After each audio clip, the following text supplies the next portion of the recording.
जोगिंद्रनगर में हो रही चोरी की वारदातों से आम आदमी अपनी संपत्ति को लेकर चिंतित है। जोगिंद्रनगर में पिछले कुछ दिनों में हुई करीब आधा दर्जन चोरी की घटनाओं का अभी तक पता नहीं चलने से पुलिस की कार्यप्रणाली पर सवाल खड़े होने शुरू हो गए हैं। लोगों का कहना है कि चोरों में कानून नाम का डर नहीं है, पुलिस के हाथ खाली ही है। मंडी जिला के जोगिंद्रनगर उपमंडल में ग्राम पंचायत दारट बंगला के मझवाड़ गाँव में 2 चोरी के मामले सामने आए हैं। लोगों ने पुलिस को चोरी की घटना की जानकारी दी है और पुलिस भी मौके पर आकर छानबीन में जुट गई है। ग्राम पंचायत दारट बंगला के प्रधान जगदीश सोनी ने बताया कि क्षेत्र में चोरी की घटनाएं पिछले 4 दिनों से लगातार हो रही है।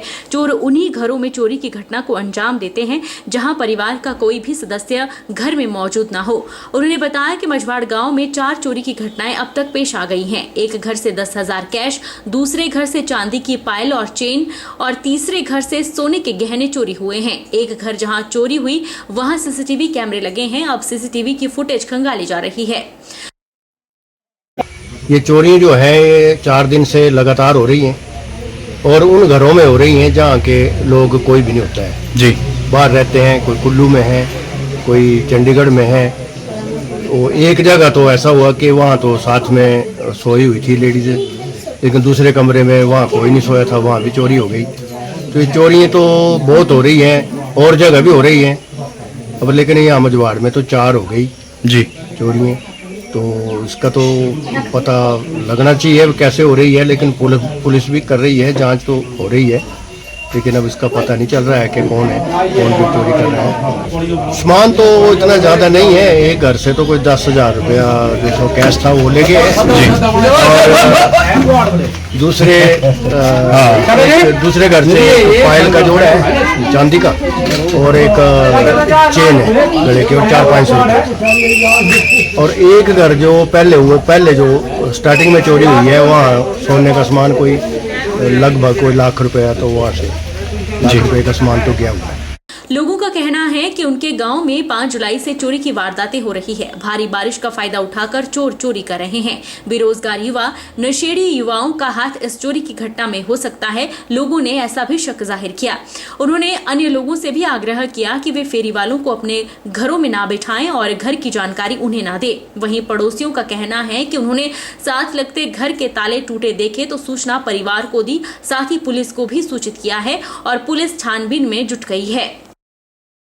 तो अब क्या बोले, शक तो किसी के ऊपर भी ऐसे बोलना तो अच्छा नहीं लगता है। किसको बताएं अब कौन हो सकता है, ऐसा तो लगता नहीं है गांव में कि ऐसे आज दिन तक तो हुआ नहीं कभी जी। ऐसी चोरियां तो हुई नहीं है, अभी 4-5 दिन से ये वारदातें हो रही है। सीसीटीवी कैमरे में लगे हैं, जहाँ एक जगह चोरी हुई है वहाँ तो सीसीटीवी कैमरे भी लगे हैं।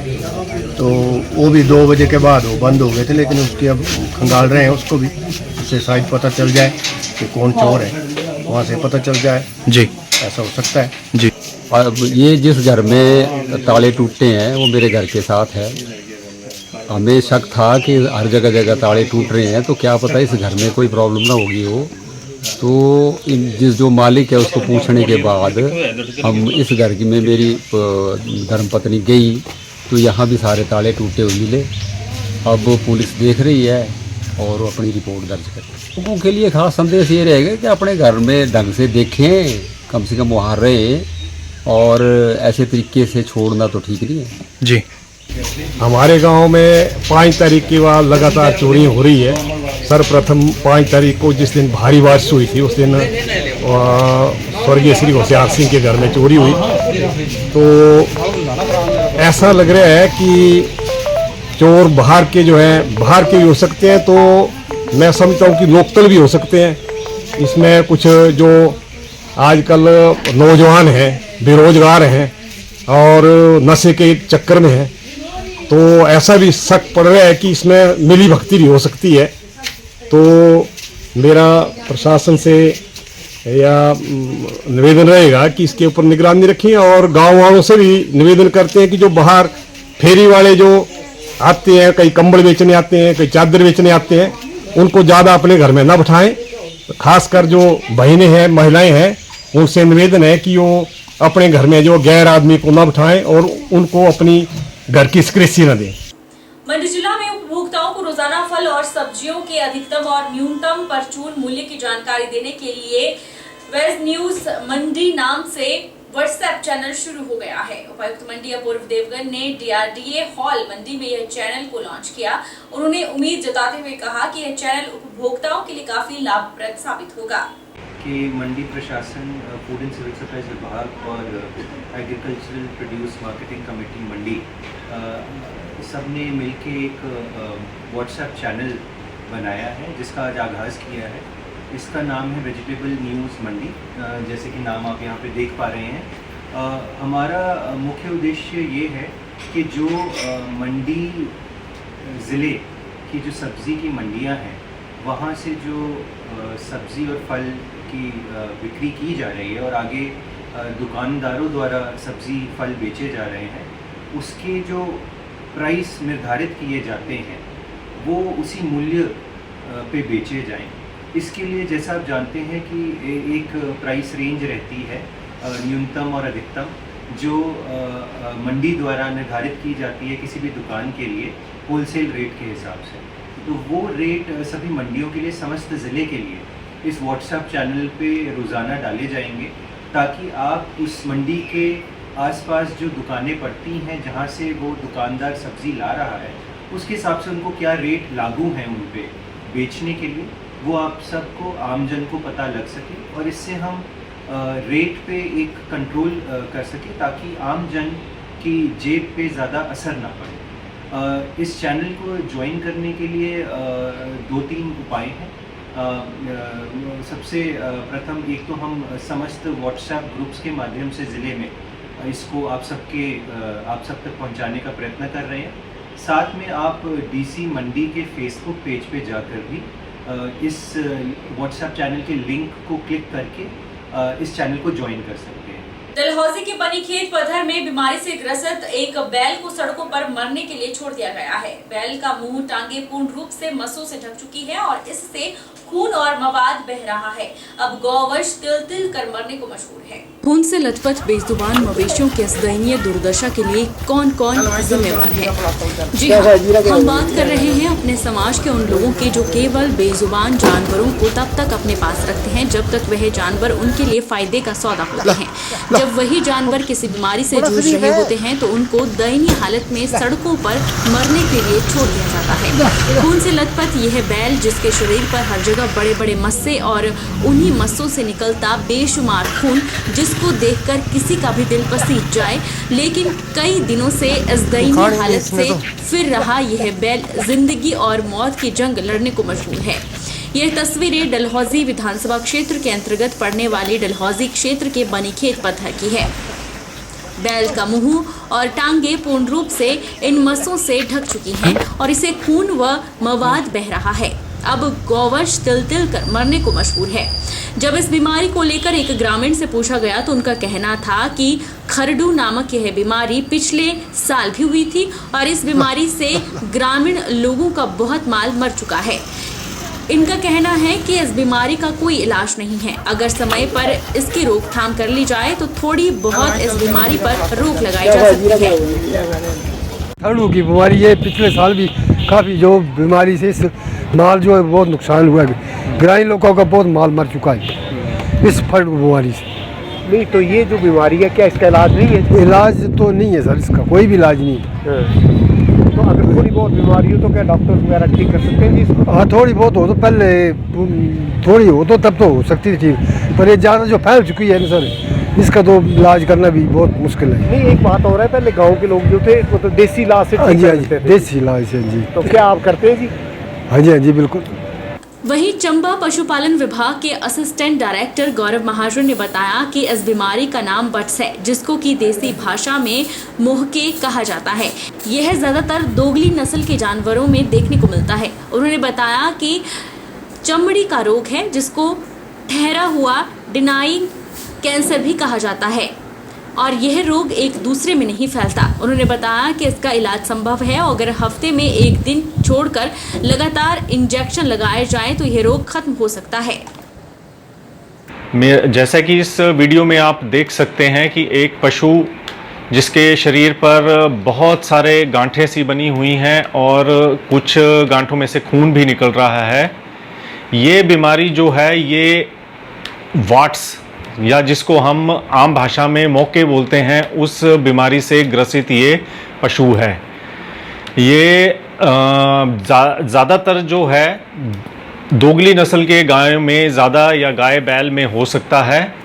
और ये जो बीमारी है ये चमड़ी का एक तरह का बिनाइन या ठहरा हुआ कैंसर होता है, जो कि एक दूसरे से फैलता अमूमन नहीं है, बट इसका इलाज भी संभव है। अगर लगातार इस बीमारी के इंजेक्शन लगाए जाएं 5 से 7 एक दिन छोड़ के, तो इस बीमारी को शुरुआत में ही रोका जा सकता है, क्योंकि ये शुरुआत में बिल्कुल थोड़े से एक छोटा सा मस्सा जो है बनता है और आहिस्ता आहिस्ता ये पूरी चमड़ी के ऊपर फैल जाएगा अगर आप इसका ध्यान नहीं रखेंगे। नहीं सर, ये वाली बीमारी जो है ये बोवाइन पैपिलोमा वायरस की वजह से होती है।